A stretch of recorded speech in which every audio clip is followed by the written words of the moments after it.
señal de éxitos. Mire, no sé si ha conocido en los últimos días a un hombre de nombre Mohammad Hassan.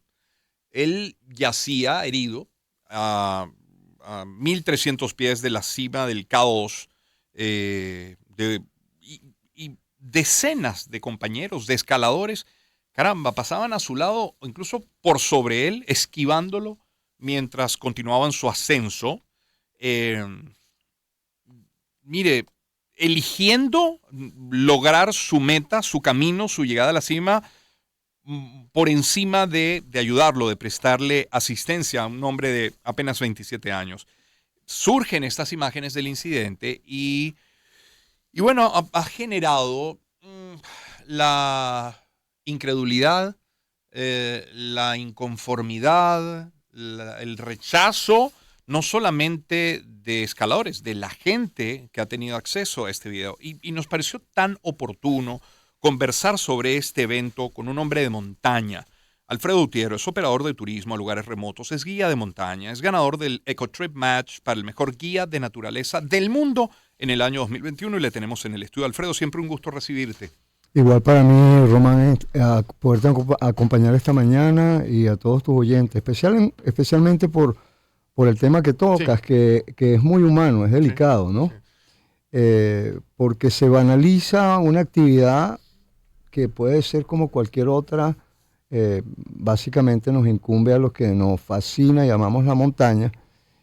Y bueno, quiero partir de un principio, ¿no?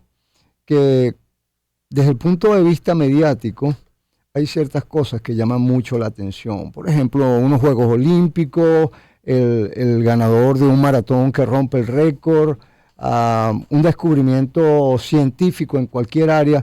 En la montaña sucede algo parecido, pero vende mucho, porque en la montaña hay algo determinante, que es la falta de existencia de normas, reglas muy puntuales y precisas. De hecho, lo llamamos el reino de la libertad. Sin embargo, quiero arrancar esto comentándote. Hay 14 montañas en el mundo que sobrepasan los 8.000 metros de altitud, ¿no? Y ese límite, muchas personas, inclusive médicos, han dado por llamarlo la zona de la muerte, porque humanamente es imposible mantenerse en ese lugar por mucho tiempo. Sí. Eso sumándole a ciertos peligros que son subjetivos, que tienen que ver con avalanchas, que tienen que ver con frío, tormenta.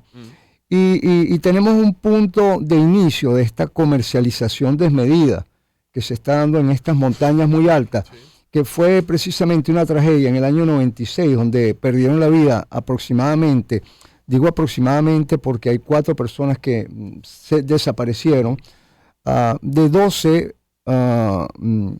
escaladores, montañistas, entre ellos algunos sherpas, que iban al Everest con 2 grandes comercializadores que eran muy expertos, Rob Hall y Scott Fisher.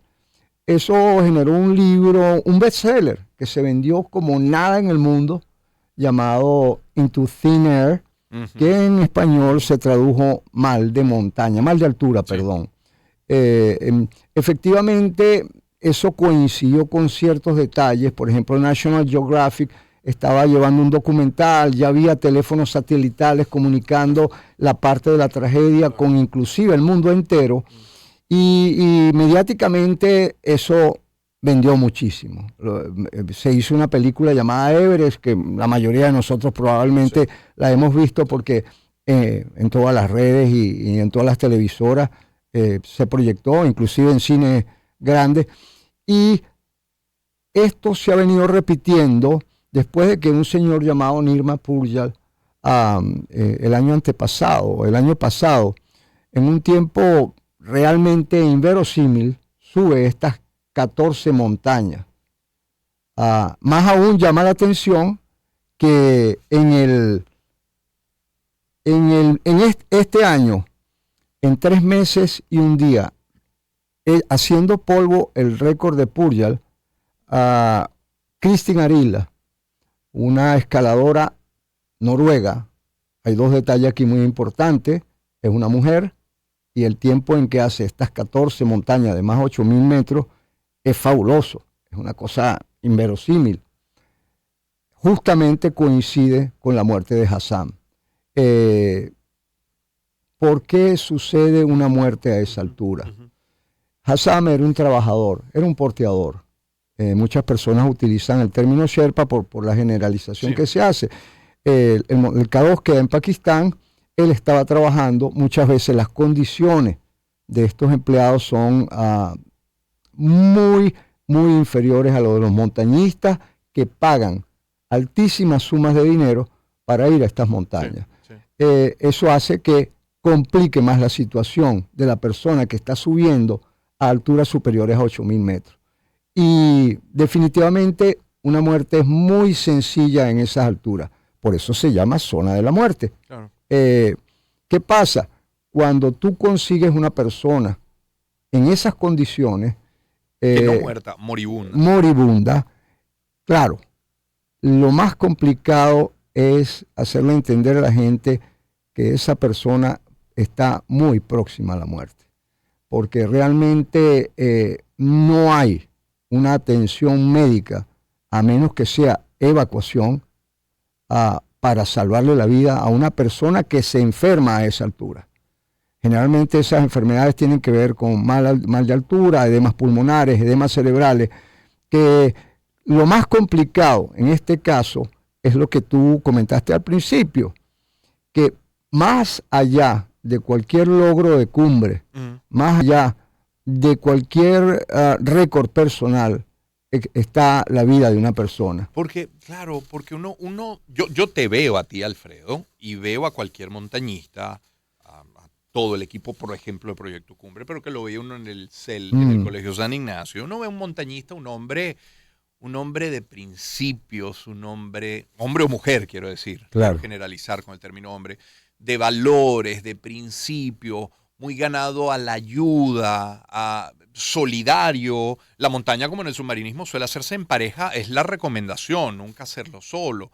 Y entonces ver cómo 1 y 10 y a lo mejor 20 personas pasaban por al lado, incluso por sobre esta persona moribunda, es incomprensible para muchos de nosotros. Lo que me quiero poner es en los zapatos de ese otro escalador que va pasando. En su mente estaba la certeza de que este hombre, Mohammad Hassan, iba en efecto a morir. Allí es donde está el problema, Román, que como dice un artículo que me llegó de España, el artículo tiene un nombre particular que no lo voy a mencionar porque es bastante fuerte, y dice en qué momento se echó a perder el alpinismo, ¿no? Y él cita ciertos hitos para precisamente establecer.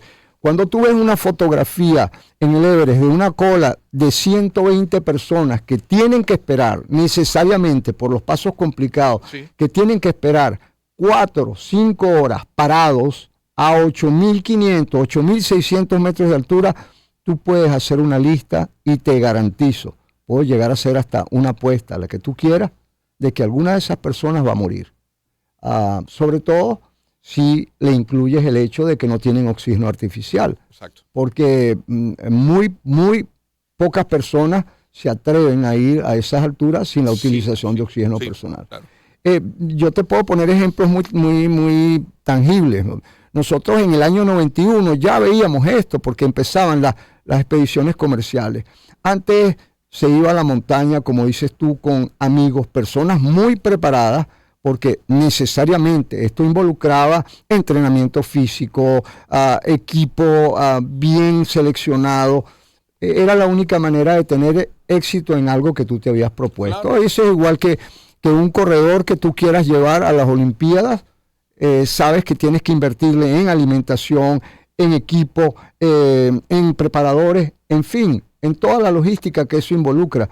Lo mismo sucedía en las montañas hace muchos años. En el año 91, cuando nosotros vamos al Pumori, nos encontramos a Rob Hall, que después precisamente falleciera en el 96 en este accidente que te mencionaba anteriormente. A nosotros nos llamó la atención cómo se manejaba una expedición comercial. No entendíamos, porque en esa misma oportunidad había cuestiones que tenían que ver con el turno en que tú tenías que subir a la montaña, tú negociabas el momento en que ponías las cuerdas fijas, las quitabas, quién subía, quién no subía, cuántas carpas. Era una cosa un poco fuera de lo tradicional que era esa amistad que debe regir entre los montañistas. ¿Cuál fue el momento en que nosotros pudimos subir? Cuando a Rob Hall precisamente se le cae uno de los guías que acompañaban a sus clientes y se mata. La montaña queda totalmente vacía y nosotros tenemos la posibilidad de adelantarnos. Entonces, fíjate lo que te estoy diciendo. Sí. Por el hecho de que uno de los montañistas falleciera, nosotros tuvimos vía libre para entrar a la montaña. Entonces ya tú empiezas a ver que aquí hay algo, una discrepancia que tiene que ver con humanidad. Sí. Es como cuando vas por una carretera de Venezuela, encuentras un accidente mortal y alguien a tu lado te dice no te pares que nos vamos a meter en un problema. Es un gran dilema. Yo por eso siempre peleé en mi vida, cuando veo un accidente, a mí no me importa qué implicaciones legales haya, yo siempre me paro. ¿Qué hubieras hecho tú si estabas en esa montaña y te encuentras a Mohammad Hassan aún con vida? Lo más probable que hubiera hecho es lo que hizo el camarógrafo, que estaba filmando el ascenso de Jarila, que se detuvo a tratar de ver qué podía hacer para ayudarlo, a voltearlo, a llevarle unas palabras de aliento, darle una bebida caliente y en todo caso, como hizo él, darle su oxígeno y acompañarlo.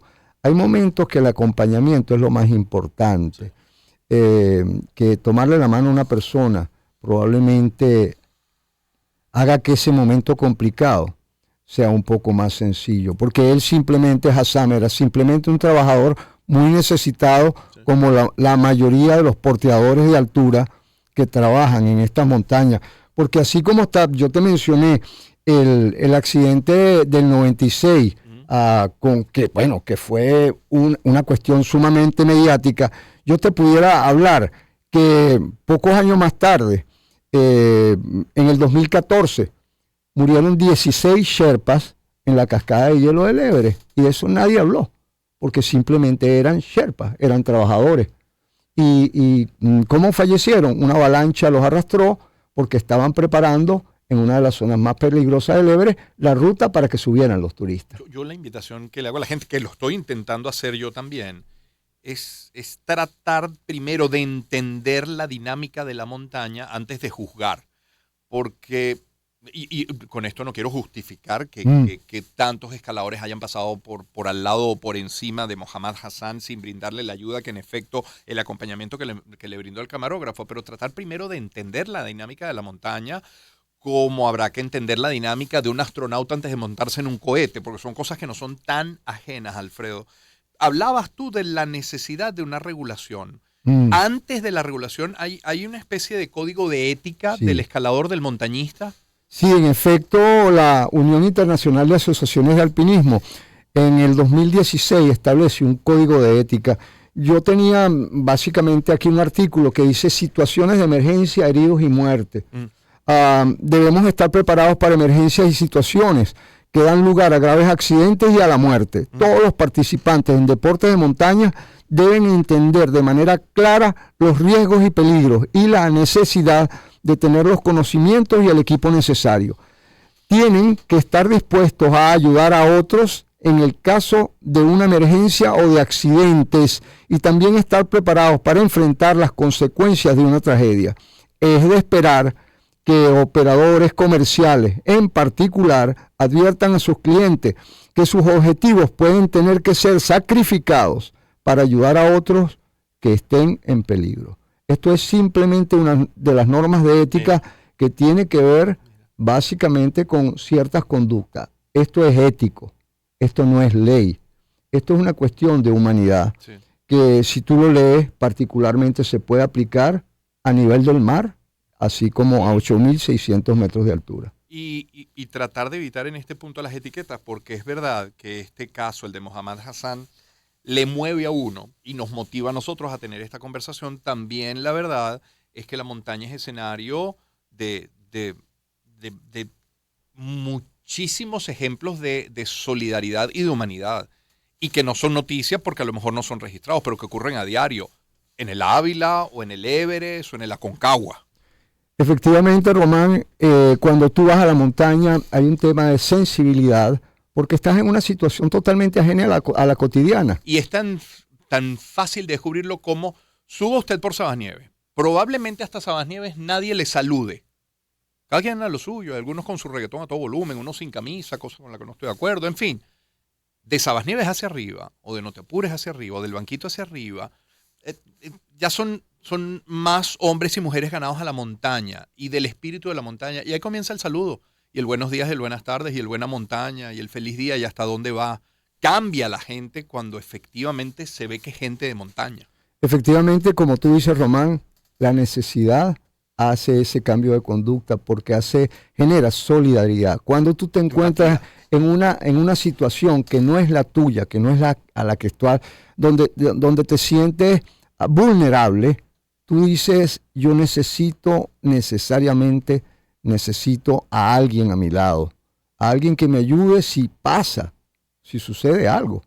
Entonces, ahí es donde viene esto. Cuando tú pierdes de vista y tú ves una cola de 150 personas, a la altura que sea, estamos hablando de 8.800 metros, definitivamente tú pierdes ese concepto. Tú dices, aquí estoy a salvo, porque tengo a 120, 140 personas a los lados.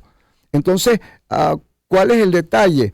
Que a 8.000 metros, de 8.000 metros hacia arriba, no valen 400, 600, 800 personas al lado tuyo. Cualquier cosa que te suceda, prácticamente estás solo, impecablemente solo. Solo y condenado. Solo y condenado. Esa es la palabra. Porque a esa altura ni siquiera un helicóptero va a llegar a buscarte. Eso es. Recientemente en el accidente de Carlos Soria en el Daulagiri, el helicóptero de Moro subió hasta 7.200 metros de altura, le suspendieron la licencia y todo, pero sacó sin problema a Carlos Soria. Entonces, son inclusive cuestiones legales que desde el punto de vista aeronáutico, tú no vas a llevar un helicóptero a 8.000 metros a buscar a nadie. Y cargar una persona a 8.200 metros cuando escasamente tú puedes caminar por tu cuenta, es prácticamente imposible. Qué difícil, pero creo que hemos logrado la aproximación a tratar de entender lo que ocurre eso, en una montaña a 8.000 metros, cuando la vida de una persona está prácticamente condenada. Ahora, de toda esta historia, reconocer el trabajo de ese camarógrafo, esa compañía, ese oxígeno, esa bebida caliente, ¿no? Y hacerle entender a la gente que tiene que estar preparado, sobre todo para actividades que representan cierta peligrosidad. Claro. Y tiene que entender que hay lugares donde no podemos jugar. Sí. Y este es uno. Ese es uno. La montaña es uno. Alfredo, gracias. Siempre un privilegio tenerte cerca. Igualmente, Román, un abrazo a todos tus oyentes y a todo el personal que te acompaña. Muchísimas gracias. Alfredo Gutiérrez, operador de turismo en lugares remotos, guía de montaña, ganador del EcoTrip Match para el mejor guía de naturaleza del mundo en el año 2021. Son las 8:56.